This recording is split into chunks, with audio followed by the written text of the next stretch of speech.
اعوذ باللہ من الشیطان الرجیم بسم اللہ الرحمن الرحیم۔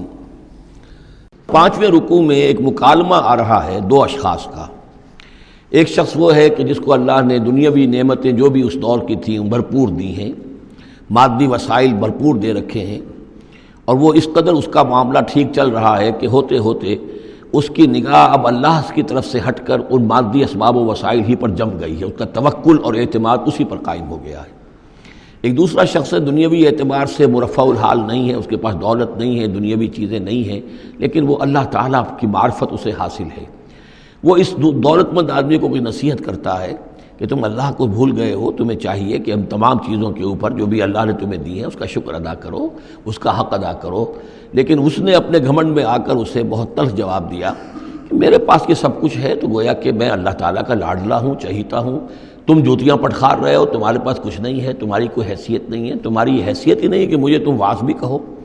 لیکن یہ کہ اس پر پھر جو ان کے درمیان معاملہ ہوا تو انہوں نے کہا، اس شخص نے، کہ ہو سکتا ہے کہ اللہ تعالیٰ تمہارے اس سارے دولت کو اور مال و اسباب کو ضائع کر دے، لیکن یہ کہ اس نے کہا کیسے ہو سکتا ہے، میں نے سارا بندوبست ٹھیک کیا ہوا ہے۔ بہرحال نتیجہ یہ نکلا کہ اللہ تعالیٰ نے اس کی اس پوری دولت کو ایک طریقے سے ضائع کر دیا، اور پھر وہ اپنے ہتھیلیاں ملتا رہ گیا، کف افسوس ملتا رہ گیا، اور اس نے کہا ہائے کاش کہ میں نے اپنے رب کے ساتھ شرک نہ کیا ہوتا۔ حالانکہ اس پورے رکوع میں کہیں کسی دیوی کا، دیوتا کا، کسی اور الہہ کا کوئی ذکر نہیں ہے۔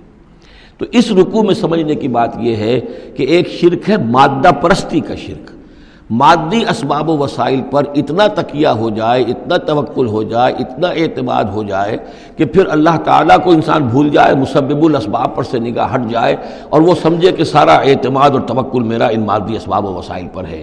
تو یہاں گویا کہ اس نے ان مادی وسائل و اسباب ہی کو اپنا معبود بنا لیا ہے۔ تو یہ شرک ہے جو اس دور کا سب سے بڑا شرک ہے۔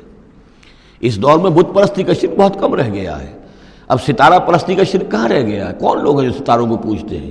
اب تو انسان سمجھتا ہے ستاروں تک تو ہم پہنچ ہی جائیں گے، ہمارا علم تو پہنچ ہی چکا ہے، چاند تک ہم اتر آئے ہیں، اب چاند کو کون پوجے گا؟ یہ جو اب ساری جو ہے اب جو پوجا پاٹ ہو رہی ہے وہ تو مادہ پرستی کی ہے، وہ دولت کی ہے، وہ در حقیقت یا وہ نظریاتی طور پر وطن پرستی ہے، اس کا ایک شرک ہے۔ تو یہ اس دور کے شرک کو سمجھنا بہت ضروری ہے، اور یہ رکوع اس اعتبار سے کہ اس میں کسی دیوی دیوتا کا ذکر نہیں ہے۔ تو شرک کون سا کیا اس نے؟ وہ شرک یہی ہے کہ اس نے دنیاوی مال و اسباب اور مادی اسباب و ذرائع کے اوپر اپنے سارے توکل کو جو ہے اس کے ساتھ منسلک کر دیا، یہی گویا کہ اس کو معبود بنا لینا ہے۔ وَاضْرِبْ لَهُم مَثَلَ الرَّجُلَيْنِ، ان کے لیے بیان کیجئے دو اشخاص کی مثال۔ جعلنا لأحدهما جنتین من اعناب، ان میں سے ایک کو ہم نے دیے تھے دو باغ انگوروں کے، وحففناہما بنخل، اور ان دونوں کو گھیرے میں لیا ہوا تھا کھجوروں کے درختوں نے۔ اب دیکھیے کہ انگوروں کی بیلیں ہیں، اور چونکہ ادھر ادھر سے ہوا تیز نہ آئے تو کھجوروں کے جھنڈ جو ہیں وہ چاروں طرف لگے ہوئے ہیں، تاکہ ان کے مابین جو اس کی انگوروں کی بیلیں ہیں وہ بڑی محفوظ ہیں۔ وجعلنا بینہما زرعا، اور ان کے درمیان کھیتی بھی تھی، یعنی یہ کہ اناج کا سامان بھی ہے اور انگوروں کی بیلیں بھی ہیں، اور یہ کہ کھجوروں کے درخت بھی ہیں۔ کلتا الجنتین آتت اکلہا، اور وہ دونوں باغات اپنا پھل دیتے تھے، ولم تظلم منہ شیئا، سال بسال پھل آ رہا ہے، سال ہر سال ہو گئے، ہر سال پھل آ رہا ہے، اس میں کوئی کمی نہیں کرتے تھے۔ جب یہ چیز چلتی رہتی ہے تو آدمی کا خود بخود ایک توکل جو ہے وہ اس چیز کے ساتھ وابستہ ہو جاتا ہے، وہ بھول جاتا ہے کہ اس کی اللہ تعالیٰ کے فضل و کرم سے ہے یا اللہ کے اذن سے ہے، بلکہ یہ کہ وہ انہی چیزوں کو سمجھ بیٹھتا ہے کہ یہ دائم ہے اور قائم ہے۔ وَفَجَّرْنَا خِلَالَهُمَا نَهْرًا، اور ہم نے ان کے مابین ایک نہر بھی نکال دی تھی، آب پاشی کا بھی پورا نظام موجود ہے۔ وَكَانَ لَهُ ثَمَرٌ، اور اس کے میوے بھی تھے، یعنی یہ بھی تھا کہ باغ جو ہے پھلا ہوا اس وقت، انگور بھی ہیں اور کھجور بھی جو ہے درخت جو ہیں لدے ہوئے ہیں۔ اور ایک اس کا مفہوم یہ بھی ہے میرے نزدیک جو زیادہ راجح ہے کہ اس کو اولاد بھی اللہ نے خوب دی تھی۔ جیسے درختوں پر پھل لگتا ہے تو انسان کے لیے اس کی اولاد جو ہے اس کے پھل کی حیثیت رکھتی ہے، تو گویا کہ اس کو اولاد بھی ملی تھی۔ فقال لصاحبہ وہو یحاورہ، تو کہا اس نے اپنے ساتھی سے، ان سے وہ گفتگو کر رہے تھے، آپس میں گفتگو کر رہا، انا اکثر منک مالا واعز نفرا، میں تم سے کہیں بڑھ کر ہوں مال میں اور نفری میں۔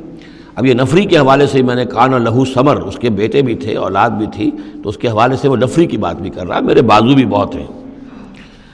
وَدَخَلَ جَنَّتَهُ، اور وہ داخل ہوا اپنے باغ میں، وَهُوَ ظَالِمٌ لِنَفْسِهِ، اور وہ اپنے جان پر ظلم کر رہا تھا، یعنی اسی گمراہی کے اندر مبتلا تھا. قال ما اظن ان تبید هذه ابدا، انہوں نے کہا میں نہیں سمجھتا کہ یہ باغ بھی کبھی اجڑ سکتا ہے.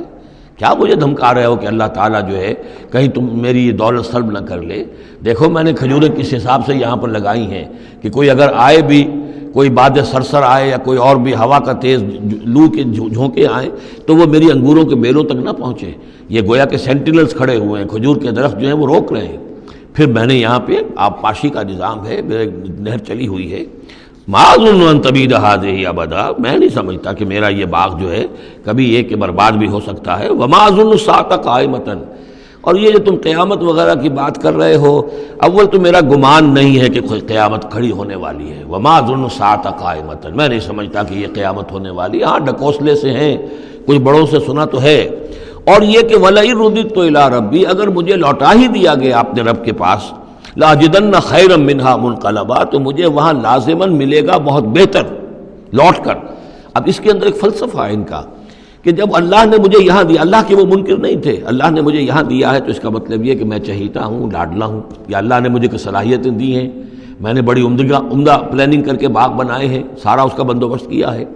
تو یہ میری جو صلاحیت ہے، یہ اللہ کی دی ہوئی جو میرے اندر ہے، یہ جو خیر ہے، یہ کہاں چلا جائے گا؟ آخرت میں بھی مجھے پھر ملے گا اور اس سے بہتر ملے گا. اور تم جیسے یہاں جوتیاں پٹخار رہے ہو ایسے ہی وہاں پٹخارو گے. وَلَئِن رُدِدتُّ إِلَىٰ رَبِّي، اگر بالفرض ہو ہی گیا ایسا، لوٹا ہی دیا گیا میں اپنے رب کی طرف، لَأَجِدَنَّ خَيْرًا مِّنْهَا مُنْقَلَبًا، تو اس سے بھی بہتر مجھے وہاں پر ملے گا. قَالَ لَهُ صَاحِبُهُ، اب اس اللہ کے بندے نے جو نیک بندہ تھا کہا اس سے، اس کے ساتھی نے، وَهُوَ يُحَاوِرُهُ، اور ان سے گفتگو کر رہا تھا، أَكَفَرْتَ بِالَّذِي خَلَقَكَ مِن تُرَابٍ، کیا تو نے کفر کیا اس ہستی کا جس نے تجھے مٹی سے بنایا، ثم من نطفہ، پھر پانی کی گندے پانی کی بوند سے بنایا، ثم سواک رجلا، پھر تجھے ایک پورا انسان بنا کر کھڑا کر دیا. اب یہاں اور تجھے کفر کون سا کیا؟ یعنی یہ کہ وہ رب مان رہا ہے اللہ کو، اور رب کے ساتھ اس نے کسی اور کا ذکر نہیں کیا ہے. مطلب یہ کہ آخرت کا انکار در حقیقت اللہ کا انکار ہے. اگر تم آخرت کے بارے میں جو کہہ رہے ہو کہ نہیں میں نہیں سمجھتا کہ یہ کوئی ہونے والی بات ہے، تو چاہے تم اللہ کو اقرار کر رہے ہو، لیکن حقیقت میں اگر آخرت کو نہیں مانتے